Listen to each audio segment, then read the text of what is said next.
ಯೋಗ ನರಸಿಂಹಸ್ವಾಮಿ ದೇವಸ್ಥಾನದಲ್ಲಿ ಹೊಸ ವರ್ಷದ ಸಂಭ್ರಮಾಚರಣೆ ಪ್ರಯುಕ್ತ 2 ಲಕ್ಷ ಲಾಡುಗಳನ್ನು ವಿತರಣೆ ಮಾಡಲಾಯಿತು. ಈ ಹಿನ್ನೆಲೆಯಲ್ಲಿ ದೇವಸ್ಥಾನಕ್ಕೆ ಭಕ್ತ ಸಾಗರವೇ ಹರಿದು ಬಂತು. ಮೈಸೂರಿನ ವಿಜಯನಗರದಲ್ಲಿರುವ ಯೋಗ ನರಸಿಂಹಸ್ವಾಮಿ ದೇವಸ್ಥಾನದಲ್ಲಿ ಹೊಸ ವರ್ಷದ ಸಂಭ್ರಮ ಮನೆ ಮಾಡಿದೆ. 2023ರ ವರ್ಷವನ್ನ ಸಿಹಿ ವಿತರಿಸುವ ಮೂಲಕ ಭಕ್ತರನ್ನು ಬರಮಾಡಿಕೊಳ್ಳಲಾಗುತ್ತಿದೆ. ದೇವಾಲಯಕ್ಕೆ ಬರುವ ಭಕ್ತರಿಗೆ ತಿರುಪತಿ ಮಾದರಿ ಲಡ್ಡು ವಿತರಿಸುವ ಕಾರ್ಯ ಆರಂಭವಾಗಿದೆ. 2 ಲಕ್ಷ ಲಾಡುಗಳು ತಯಾರಾಗಿದ್ದು ಭಕ್ತರಿಗೆ ವಿತರಿಸಲಾಗುತ್ತಿದೆ. ಮುಂಜಾನೆ 4 ಗಂಟೆಗೆ ಶ್ರೀ ಭಾಷ್ಯಂ ಸ್ವಾಮೀಜಿಯವರು ಲಾಡು ವಿತರಣೆಗೆ ಚಾಲನೆ ನೀಡಿದರು. ಬೆಳಿಗ್ಗೆ ವಿಶೇಷ ಅಭಿಷೇಕ ಪೂಜೆಗಳು ನೆರವೇರಿದ ನಂತರ ಪ್ರಸಾದ ವಿತರಣೆಗೆ ಚಾಲನೆ ನೀಡಲಾಯಿತು. ದೇವಾಲಯಕ್ಕೆ ಬಂದ ಭಕ್ತರು ಸರದಿ ಸಾಲಿನಲ್ಲಿ ನಿಂತು ದೇವರ ದರ್ಶನ ಪಡೆದರು. ಇನ್ನು 150 ಗ್ರಾಂ ತೂಕದ 2 ಲಕ್ಷ ಲಾಡುಗಳು, 2 ಕೆಜಿ ತೂಕದ 10,000 ಲಾಡುಗಳನ್ನು ಈ ಸಂದರ್ಭದಲ್ಲಿ ವಿತರಿಸಲಾಯಿತು.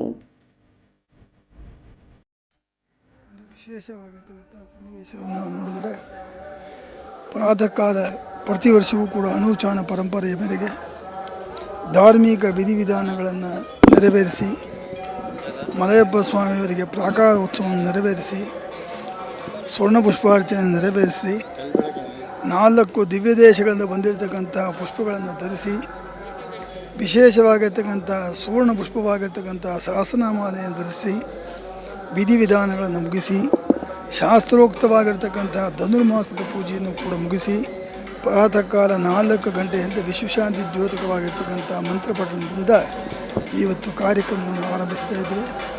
ಎಲ್ಲ ಭಕ್ತಾದಿಗಳ ಸಹಕಾರದಿಂದ ಪೂರ್ತಿ ಜನಗಳ ಗೋವಿಂದ ನಾಮ ಸ್ಮರಣೆಯಿಂದ ಪ್ರಾತಃ ಕಾಲದಿಂದ ಇಲ್ಲಿಯವರೆಗೂ ಕೂಡ ಅವಿಸ್ಮರಣೀಯವಾಗಿ ವಿಧಿವಿಧಾನ ನಡೀತಾ ಇದೆ. ಇದು ಮುಖ್ಯವಾಗಿರ್ತಕ್ಕಂಥ ಸಮಾಜದ ದ್ಯೋತಕ, ವಿಶ್ವಶಾಂತಿ ದ್ಯೋತಕ.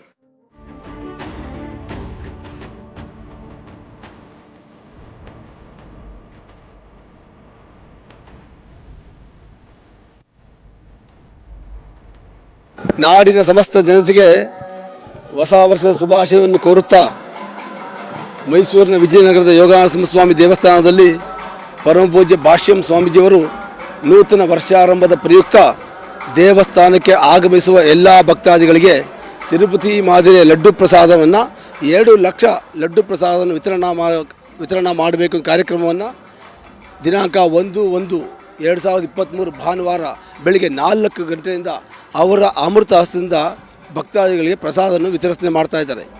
ಬೆಳಿಗ್ಗೆ 4 ಗಂಟೆಗೆ ಶ್ರೀ ಸ್ವಾಮಿಗೆ ಧಾರ್ಮಿಕ ವಿಧಿವಿಧಾನಗಳಿಂದ ವಿಶೇಷವಾಗಿ ತೋಮಾಲೆ ಸೇವೆ, ಸ್ವರ್ಣಪುಷ್ಪದಲ್ಲಿ ಸಹಸ್ರನಾಮಾರ್ಚನೆ ಹಾಗೂ ಏಕಾದಶಿ ಪ್ರಾಕಾರೋತ್ಸವ ಹಾಗೂ ದೇವರಿಗೆ 20 ಕ್ವಿಂಟಾಲ್ ಪುಳಿಯೋಗರೆಯನ್ನು ತಯಾರಿ ಮಾಡಿ ನೈವೇದ್ಯ ಮಾಡಿ ಭಕ್ತಾದಿಗೆ ಪ್ರಸಾದ ರೂಪದಲ್ಲಿ ನೀಡ್ತಾ ಇದ್ದಾರೆ. ಭಕ್ತಾದಿಗಳು ಲಡ್ಡು ಪ್ರಸಾದವನ್ನು ಸ್ವೀಕರಿಸಿ ಸಂತುಷ್ಟರಾಗಿ ತೆರಳ್ತಾ ಇದ್ದಾರೆ.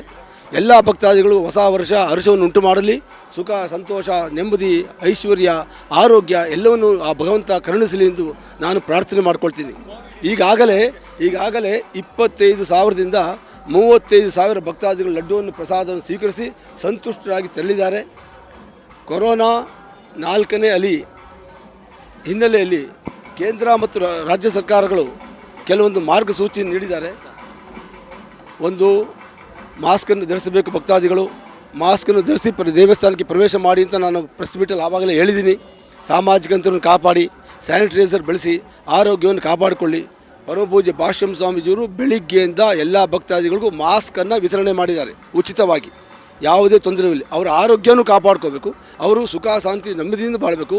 ಹೊಸ ವರ್ಷ ಎಲ್ಲರಿಗೂ ಹರ್ಷವನ್ನು ಉಂಟು ಮಾಡಿ ಅಂತ ಭಗವಂತ ಪ್ರಾರ್ಥನೆ ಮಾಡಿಕೊಂಡು ನನ್ನ ಮಾತನ್ನು ಮುಗಿಸ್ತೀನಿ.